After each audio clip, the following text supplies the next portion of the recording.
Assalamualaikum warahmatullahi wabarakatuh. Shalom, Om Swastiastu, Namo Buddhaya, salam kebajikan, salam sejahtera untuk kita semua.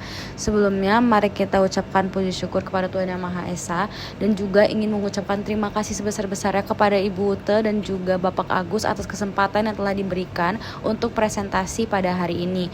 Presentasi ini dilakukan untuk dapat melakukan ujian tengah semester dan melaksanakan ujian ini dengan baik dan benar. Di sini pada hari ini dari kelompok 5 kita membawa topik penerapan hukum 5 Laws of Library Science. Hukum kelima, The Library is a Growing Organism dalam perpustakaan. Pada pemaparan hari ini saya tidak sendirian, saya bersama dengan rekan-rekan saya yang akan ikut menjelaskan dalam pematerian hari ini.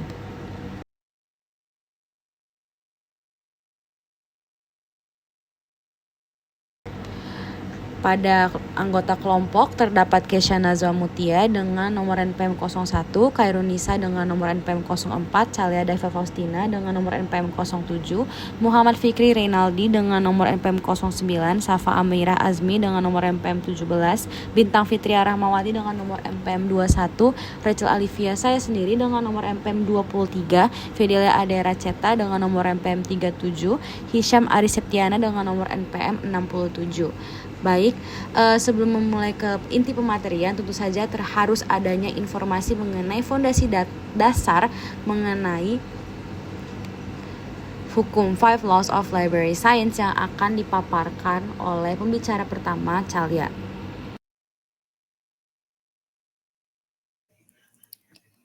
Baik, terima kasih kepada moderator.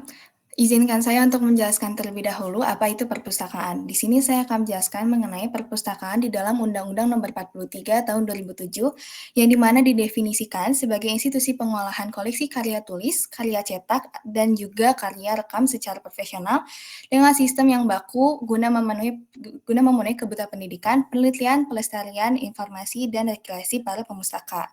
Perkembangan masyarakat juga mempengaruhi perkembangan perpustakaan dalam menyediakan informasi yang diperlukan. Maka dari itu, dalam teori SR Raganathan, Five Laws of Library Science hukum kelima, yaitu The Library is a Growing Organism, menerapkan bahwa perpustakaan merupakan lembaga yang harus berkembang seperti organisme, yang dimana dalam hukum kelima ini lebih menekankan pada aspek internal perpustakaan itu sendiri. Perpustakaan juga harus berkembang baik dalam koleksi, sarana dan prasarana, pelayanan perpustakaan, dan juga tenaga perpustakaan. Setelah mengerti fondasi ataupun pengetahuan dasar mengenai 5 Law of Library, terdapat juga penjelasan lebih detail terhadap perpustakaan pada era konvensional yang akan dijelaskan lebih lanjut oleh Khairunisa. Waktu dan tempat dipersilahkan. Oke, jadi salah satu pemikiran teoritis dari Ranganathan juga muncul ketika perpustakaan dikelola dengan teknologi yang sangat konvensional dan sebagian besar manajemennya itu dilakukan secara manual. Lalu, apa sih perpustakaan konvensional itu? Dan bagaimana waktu itu penerapan manajemen konvensional tersebut? Menurut OB tahun 2009, perpustakaan pada masa konvensional menerapkan repositori yang bermakna sebagai sebuah gudang maupun tempat penyimpanan. Lalu kedua, ada koleksi yang berkaitan terutama pada mengumpulkan dan memberikan perlindungan kepada bahan pustaka. Lalu ketiga, transaksi yang berfokus pada peminjaman bahan pustaka dan memenuhi dengan prosedur yang terkait. Keempat, ada terisolasi karena beroperasi sendiri. Lalu, hal ini juga membuat teratur karena dapat peraturan ini menjadi penghalang statis karena tidak berubah-ubah. Lalu yang poin terakhir adalah historis bermakna kuno karena merupakan koleksi warisan unik yang penting serta tidak dibedakan. Lalu pembahasan selanjutnya adalah penerapan perpustakaan digital pada teori hukum kelima ini.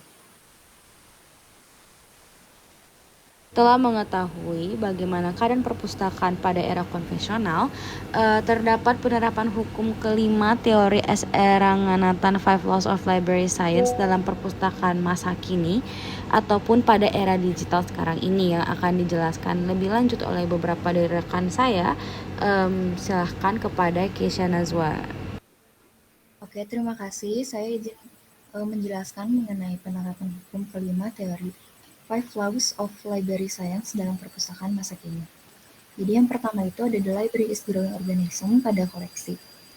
Komponen koleksi dinilai dari aspek jumlah koleksi tercetak yang dimiliki. Yang itu yang pertama ada jumlah koleksi elektronik, persentase koleksi fiksi dan non-fiksi. Selanjutnya ada jumlah koleksi referensi yang dimiliki, dan juga koleksi CD dan DVD dengan jumlah pertumbuhan koleksi. Perpustakaan menyediakan akses untuk berkembangnya koleksi yang menjadi sumber informasi serta sumber sejarah termasuk buku dan serial cetak, dan juga manuskrip.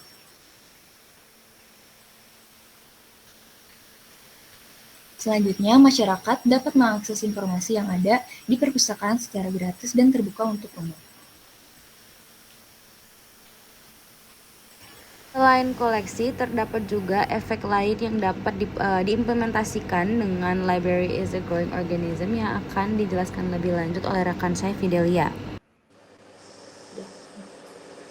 Baik, berikutnya, the library is a growing organism dalam hal sarana dan prasarana. Sarana dan prasarana merupakan tempat atau ruangan serta fasilitas yang dimiliki perpustakaan dalam rangka memberikan layanan kepada pemustaka. Sarana dan prasarana akan dinilai dari luas ruangan, jenis ruangan yang dimiliki perpustakaan, seperti ruang referensi, kerja, audiovisual, dan ruang kepala. Berikut sistem keamanan, rak yang dimiliki, gudang, kebersihan, sirkulasi udara, serta lokasi dan penerangan, menurut Hakim tahun 2017.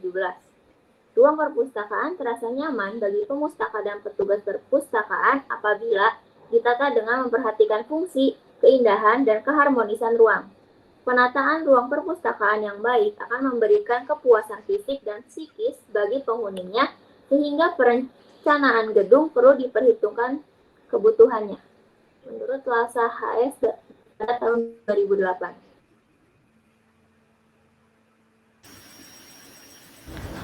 Baik, terima kasih banyak rekan Fidelia atas penjelasannya. Lalu akan dilanjutkan oleh rekan saya, Safa. Selanjutnya pada poin ketiga yaitu a library is a growing organism terhadap pelayanan perpustakaan. Layanan perpustakaan di era digital ini adanya sarana penelusuran koleksi atau bahan pustaka yang disebut dengan OPAC. Adanya OPAC atau Online Public Access Catalog memudahkan pengguna atau pemustaka dalam melakukan temu kembali informasi. Hadayati pada tahun 2015 juga mengatakan bahwa OPAC merupakan sistem yang menjadi alat bantu bagi pengguna dalam melakukan pencarian katalog koleksi perpustakaan. Selain fungsi OPAC sebagai sistem temu balik informasi, fungsi lainnya yaitu sebagai manajemen koleksi, membantu dalam hal sirkulasi dan ketersediaan koleksi, dan media informasi mengenai koleksi. Karena perpustakaan memiliki koleksi cetak maupun digital, perlu adanya ruang, di mana koleksi cetak memiliki ruangan untuk menyimpan koleksi. Dalam digital, wujud ruangan tidak berbentuk fisik melainkan website. Lalu, informasi yang disediakan di perpustakaan secara lengkap, akurat, dan terbaru, hingga perpustakaan akan selalu up-to-date dalam memenuhi kebutuhan pemustaka, menurut Susanti pada tahun 2018. Baik, terima kasih banyak Safa atas penjelasannya. Lalu terdapat rekan saya yang akan melanjutkan poin selanjutnya, yaitu Fikri. Dipersilahkan. Oke, selanjutnya saya akan menjelaskan pada poin keempat, yaitu a library is a growing organism terhadap tenaga perpustakaan. Pustakawan harus memiliki kemampuan untuk beradaptasi dengan kemajuan teknologi informasi. Adapun menurut Susanti pada tahun 2018 mengatakan bahwa pustakawan memiliki dua kompetensi yang harus dimiliki di era digital ini. Kompetensi tersebut terdiri dari kompetensi profesional dan kompetensi personal. Kompetensi profesional meliputi pengetahuan mengenai konten sumber daya informasi.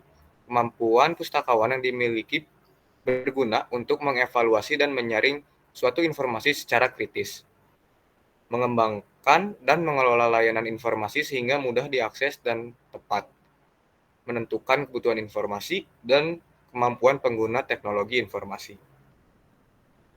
Terima kasih banyak Fikri untuk penjelasannya. Lalu poin terakhir akan dielaborasikan oleh rekan saya, yaitu Bintang. Waktu dan tempat dipersilahkan.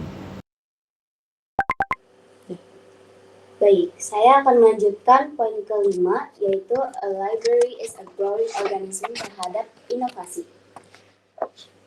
Menurut Kafashan Haki tahun 2021, komponen penguat dalam perkembangan perpustakaan terdiri dari berbagai bentuk inovasi. Kajian-kajian mengenai inovasi perpustakaan menunjukkan bahwa kolaborasi, kreasi, pembelajaran, dan kerjasama menjadi fokus utama dalam mengembangkan perpustakaan yang modern. Dengan menciptakan produk, layanan, dan sistem baru, perpustakaan tidak hanya memenuhi kebutuhan pengguna, tetapi juga membuka peluang untuk menghadirkan nilai tambah, memperluas akses, dan mendorong pengguna untuk terlibat lebih aktif. Inovasi juga memungkinkan perpustakaan beradaptasi dengan perkembangan teknologi yang jauh lebih modern, sehingga fungsi perpustakaan sebagai pusat pengetahuan dan pembelajaran tetap relevan dan berkembang. Baik, terima kasih banyak untuk teman-teman yang telah memaparkan 5 implementasi yang dapat diterapkan dengan teori The Library is a Growing Organism ini. Lalu setelah seluruh pemaparan yang telah kami berikan, terdapat tentu saja kesimpulan untuk dapat meraup seluruh pematerian yang telah kita bagikan di presentasi hari ini yang akan disampaikan oleh Hisham. Waktu dan tempat dipersilahkan. Baik, sebelumnya terima kasih kepada teman-teman saya yang telah menjelaskan poin 1 hingga ke poin 5 ini tentang kelima hukum atau hukum kelima dari Ranganatan terhadap library law ini. Tentu saja kesimpulan yang bisa kita dapatkan dan juga kesimpulan yang teman-teman tonton sekarang itu bahwa hukum kelima dari teori SR Ranganatan The Library is a Growing Organism menyatakan bahwa perpustakaan harus berkembang secara berkelanjutan, layaknya organisme hidup. Perkembangan ini meliputi koleksi, sarana prasarana, pelayanan, tenaga kepustakawan, dan juga inovasi. Dalam aspek koleksi, perpustakaan juga harus memperbaharui bahan pustaka cetak maupun digital agar tetap relevan dengan majunya perkembangan zaman. Sehingga sarana dan sarana juga perlu ditingkatkan untuk mendukung kenyamanan pengguna. Sedangkan layanan digital seperti OPAC atau online public access catalog memudahkan juga harus dikembangkan untuk memudahkan pencarian informasi. Pustakawan juga perlu beradaptasi dengan teknologi dan perpustakaan didorong untuk terus berinovasi agar tetap bermanfaat bagi masyarakat. Hukum ini menggarisbawahi pentingnya perpustakaan untuk terus bertransformasi sesuai kebutuhan zaman dan juga sesuai kebutuhan pengunjung. Sekian kesimpulan yang bisa saya sampaikan dan juga kesimpulan dari teman-teman yang telah menjelaskan kelima poin dari hukum kelima S. Ranganatan ini. Baik, sekian. Untuk slide yang terakhir ini merupakan referensi ataupun sumber-sumber yang telah kami gunakan untuk dapat memastikan kredibilitas pada pemaparan presentasi hari ini. Baik, terima kasih. Ini adalah penutupan ataupun akhir dari pematerian kami. Semoga informasi yang telah kami bagikan dapat bersifat fungsional ataupun bermanfaat bagi seluruh konsumen terhadap pengguna ataupun konsumen pada video ini tersendiri.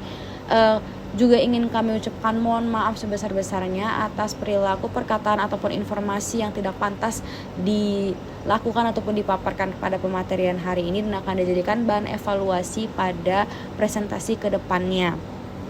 Sekali lagi kami ucapkan terima kasih banyak atas kesempatan yang telah diberikan. Saya Rachel Alivia selaku moderator mengucapkan wassalamualaikum warahmatullahi wabarakatuh.